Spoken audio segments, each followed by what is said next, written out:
السلام علیکم ورحمۃ اللہ وبرکاتہ۔ امید ہے آپ تمام بخیر و عافیت ہوں گے اور ایمان کی بہترین حالت میں ہوں گے۔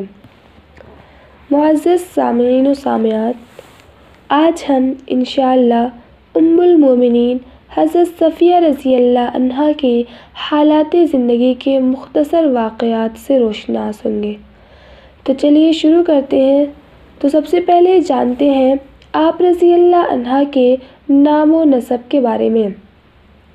آپ رضی اللہ عنہا کا اصلی نام صفیہ ہے، اور ایک دوسری روایت یہ ہے کہ آپ رضی اللہ عنہا کا اصلی نام زینب ہے۔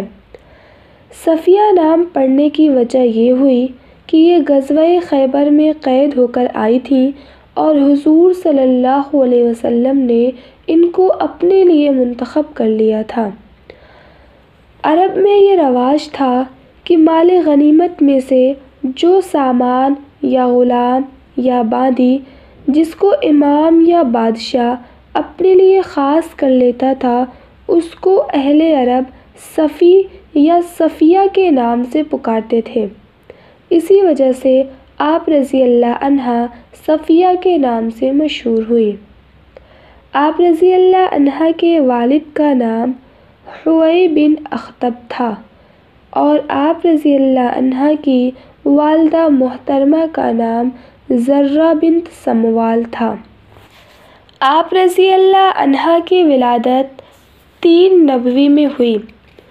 آپ رضی اللہ عنہا کا پہلا نکاح قبیلہ بنی قریظہ کے مشہور یہودی شاعر اور بہادر جنگجو سلام بن مشکم قرظی سے ہوا تھا، مگر کسی وجہ سے جلد ہی طلاق واقع ہو گئی۔ اس کے بعد دوسرا نکاح کنانہ ابن حقیق سے ہوا۔ یہ بھی بہت بہادر مانا جاتا تھا اور شاعر بھی تھا۔ اس کے بعد تیسرا نکاح نبی کریم صلی اللہ علیہ وسلم سے ہوا، جس کی تفصیل یہ ہے کہ محرم 7 ہجری میں ایک جنگ واقع ہوئی جو اسلامی تاریخ میں غزوہ خیبر کے نام سے مشہور ہے۔ اس جنگ میں حضرت صفیہ رضی اللہ عنہا باندی بنا کر لائی گئیں۔ تو جب مال غنیمت کی تقسیم ہوئی اور غلام اور باندی کو تقسیم کیا گیا، تو حضرت صفیہ رضی اللہ عنہا حضرت دحیہ کلبی کے حصے میں آئی، لیکن بعض دوسرے مجاہدین کو اس پر اعتراض ہوا کہ ایک سردار کی بیٹی ایک معمولی سے صحابی کے پاس یا ایک معمولی سے انسان کے پاس رہے، یہ زیادہ مناسب نہیں لگتا۔ اس لیے کچھ مجاہدین نے نبی کریم صلی اللہ علیہ وسلم کی بارگاہ میں اپنی بات پیش کی اور کہا کہ قریظہ اور نذیر کی سردار زادی صرف آپ کے لائق ہے۔ تو آپ صلی اللہ علیہ وسلم نے حضرت دحیہ کلبی کو ماں حضرت صفیہ رضی اللہ عنہا کے طلب کیا اور ان کو ایک دوسری باندی دے دی اور حضرت صفیہ رضی اللہ عنہا کو لینے کا اختیار دیا، جس پر وہ راضی ہو گئے۔ چنانچہ آپ رضی اللہ عنہا کو آزاد کر کے نبی کریم صلی اللہ علیہ وسلم نے اپنی زوجیت میں داخل کر لیا اور آپ کی آزادی ہی آپ کا مہر قرار پایا۔ اس طرح آپ رضی اللہ عنہا ام المومنین بننے کے عظیم شرف سے مشرف ہوئی۔ آپ رضی اللہ عنہا کا نکاح سفر کی حالت میں ہوا، اور سفر ہی کی حالت میں نبی کریم صلی اللہ علیہ وسلم نے ولیمے کا بھی انتظام کیا، جس کی صورت یہ ہوئی کہ چمڑے کا ایک دسترخوان بچھایا گیا اور آپ صلی اللہ علیہ وسلم نے یہ اعلان کر دیا کہ جس کے پاس جو کچھ ہے وہ اسے لے کر آ جائے۔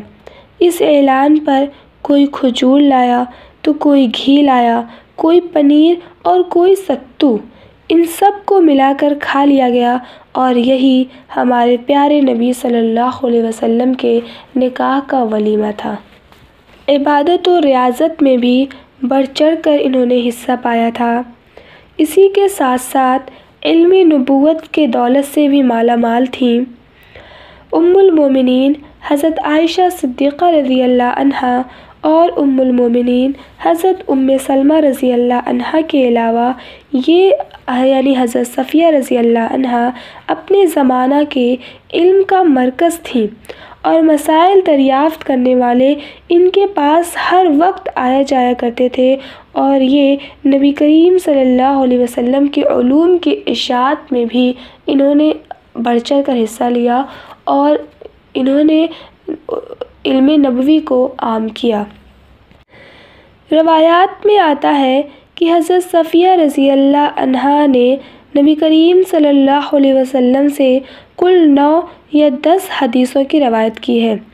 امام احمد بن حنبل رحمۃ اللہ علیہ نے اپنی مسند یعنی مسند احمد میں 9 احادیث کی تخریج کی ہے، اور آپ رضی اللہ عنہ سے روایت کرنے والوں میں آپ کے آزاد کردہ غلام حضرت کنانہ، حضرت یزید بن معتب کے علاوہ سیدنا حضرت زین العابدین علی بن حسنین، حضرت اسحاق بن عبداللہ اور حضرت مسلم بن صفوان رحمہ اللہ داخل ہیں۔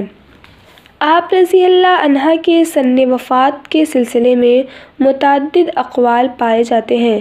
ابن سعد کے بقول 52 ہجری میں آپ کی وفات ہوئی، بعض علماء کے نزدیک 36 ہجری میں آپ کی وفات ہوئی، اور راجح قول کے مطابق رمضان 50 ہجری میں آپ رضی اللہ عنہ کی وفات ہوئی، اور اس وقت آپ کی عمر تقریباً 60 برس تھی۔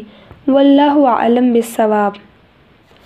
آپ رضی اللہ عنہ کے غسل اور تجہیز و تکفین وغیرہ کی کوئی بھی تفصیل ہمیں تاریخ اور احادیث کی کتابوں میں نہیں ملتی ہے۔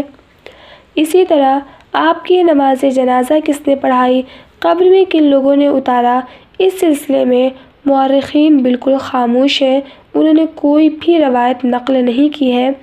البتہ بقیع کے قبرستان میں آپ رضی اللہ عنہ مدفون کی گئیں۔ اللہ تعالیٰ آپ رضی اللہ عنہ سے راضی ہوں اور جنت میں اعلیٰ مقام نصیب فرمائیں، اور ہمیں ازواج مطہرات اور ام المومنین حضرت صفیہ رضی اللہ عنہا و دیگر امہات المومنین کے نقش قدم پر چلنے کی توفیق عطا فرمائے۔ وجزاکم اللہ خیرا کثیرا۔